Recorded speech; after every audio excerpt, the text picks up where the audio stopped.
Hi అండి. Welcome to the Himabindu YouTube channel అండి. మీకు ఇప్పుడు లైనింగ్ ఎలా అతకాలో చూపిస్తున్నా చూడండి. ఫస్ట్ షోల్డర్ దగ్గర కటింగ్ పెట్టుకోవాలి. మర్చిపాటుకి పెట్టుకున్న తర్వాత షోల్డర్ అతకాలి. అతికిన తర్వాత చంక భాగం అతకాలి.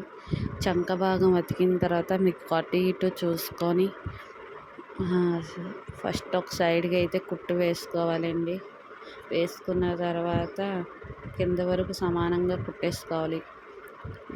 లైనింగ్ 2 మడతల కింద మడత పెట్టి నెక్ ఎంత ఉందో చూసుకొని నెక్ మనకి ఎన్ని ఇంచెస్ అయితే ఉందో చూడాలండి. నాకైతే 7 ఉంది. నెక్ మోడల్ అయితే గీసేసుకుంటున్నాను. నా దగ్గర అయితే బకరం లేదు. నేను ఇప్పుడు బ్యాక్ నెక్ మోడల్ గీస్తున్నా అండి. బ్యాక్ నెక్ వచ్చేసి 9 ఉంటుంది నాది. ఏ మోడల్ కావాలితే మనకి ఆ మోడల్లో పెట్టుకోవచ్చు నెక్ అనేది. బ్యాక్ నెక్ నాది 9 ఉంది. 9 బట్టి మోడల్ అయితే పెడుతున్నా అప్పుడు నేను మీకు 9 ఉంది కాబట్టి పెడుతున్నా అండి. అలాగా నాకు పలకలాగా పెట్టాను. అన్నీ వేసుకుంటేటట్టు ఉండాలి. సింపుల్గా పెడతానండి మోడల్స్. పెద్ద హెవీగా అయితే వేసుకోను నేను. సింపుల్గా ఉండాలి నెక్స్.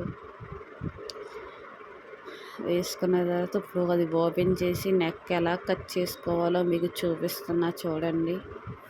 ఇప్పుడు ఈ మొక్క ఉంది కదా, ఇంకా లైనింగ్ ఉంటుందిగా, మీరేంటి ఎన్ని అతుకులు అతుకుతున్నారని అనుకుంటారేమో. ఆ మిగిలిన ముక్కలతో నేను ఏం చేస్తా కూడా మీకు చెప్తాను. మరి ఇంకెప్పుడైనా సరే ఇప్పుడైతే డ్రెస్ నెక్ ఎలా వేస్ట్ అవ్వకుండా లైనింగ్ ఎలా అతుక్కోవాలో మీకు చూపిస్తున్నా. నేను 2 నెక్కలకి కలిపి కావాలి కాబట్టి ఇంకొక ముక్క కూడా అతుకుతానండి. సింపుల్గా నెక్ 2 నెక్కలకి దాంట్లోనే తీసుకోవాలి. అందుకనే అలా చూపిస్తున్నాను మీకు. నెక్ కూడా సమానంగా చూసి తీసేసుకుంటున్నా. ఇంకా తీసుకున్న తర్వాత కట్ చేసాను కదా, ఈ లైనింగ్ క్లాత్ని దానికి జాయిన్ చేసి చూస్తున్నా. జాయిన్ చేసి చూసిన తర్వాత సమానంగా ఉందా లేదా అని చెప్పి చూసుకుంటున్నా. నేనైతే ఇలా కుట్టేటప్పుడే థ్రెడ్స్ పెట్టుకుంటాను. అలా థ్రెడ్స్ పెడితే మనకి బయటికి కనిపించకుండా బాగా కనిపిస్తాయి. బయటికి కనిపిస్తే బాగోదని చెప్పేసి అలాగైతే నేను కుడతానండి. మీరు ఎలా కుడతారో కూడా కామెంట్ చేయండి. నిదానంగా మనం థ్రెడ్ ఎలా పెట్టుకుంటున్నామని చూసుకొని నిదానంగా తిప్పుకుంటూ కుట్టాలండి. కుట్టిన తర్వాత నెక్ అసలు కింద స్క్వేర్ లాగా వచ్చింది, క్రాస్గా వచ్చింది. చాలా బాగా కనిపించేటట్టు తిప్పాలి. నెక్ అనేది ఎంత బాగా తిప్పితే అంత బాగా వస్తుంది. నెక్ అందంగా కనిపించింది బ్యాక్ నెక్ వచ్చేప్పుడు.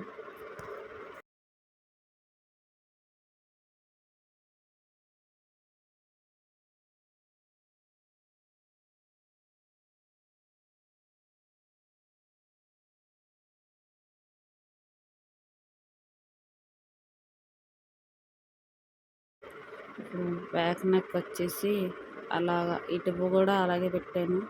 ఇంకైతే నెక్ అయితే అయిపోయిందండి. హ్యాండ్ కటింగ్ ఎలా చేయాలో మీకు చూపిస్తున్నప్పుడు ముక్కలు అతికిన తర్వాత హ్యాండ్ ఎలా కట్ చేయాలో మీకు చూపిస్తున్నా చూడండి.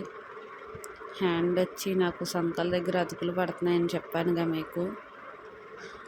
అతుకులు ఎలా అతికాను అనేది చూడండి.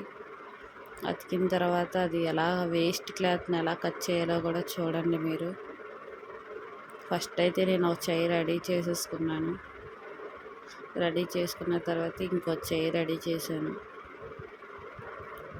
అంతా ఒకే వీడియో అయితే లెంత్ అయిపోతుందండి. అందుకనే పార్ట్గా పెట్టాల్సి వస్తుంది. ఇలా కట్ చేసుకున్న నేను ఫ్యాంట్ ముక్కని కింద పట్టీ కింద వేసానండి. పైన ఏమో పఫ్ పెడుతున్నాను కదా, కాటు పెట్టి మధ్యలో సెంటర్ పాయింట్లో కాటు పెట్టి మనకి ఎంత బుట్ట అయితే కావాలనుకుంటున్నామో అంత బుట్ట పెట్టుకోవాలి. నేనైతే ఎక్కువ బుట్ట కావాలి కాబట్టి ఎక్కువే పెడుతున్నాను. చూడండి, మీరు కూడా ఒకసారి ట్రై చేయండి. మన ఛానల్లో మంచి మంచి మరిన్ని వీడియోస్తో మీ ముందుకు వస్తానండి. మమ్మల్ని ఇలాగే సపోర్ట్ చేయండి, లైక్ చేయండి, కామెంట్ చేయండి. మరిన్ని మంచి మీ వీడియోస్తో మీ ముందుకు వస్తా. Please subscribe to my channel. Support.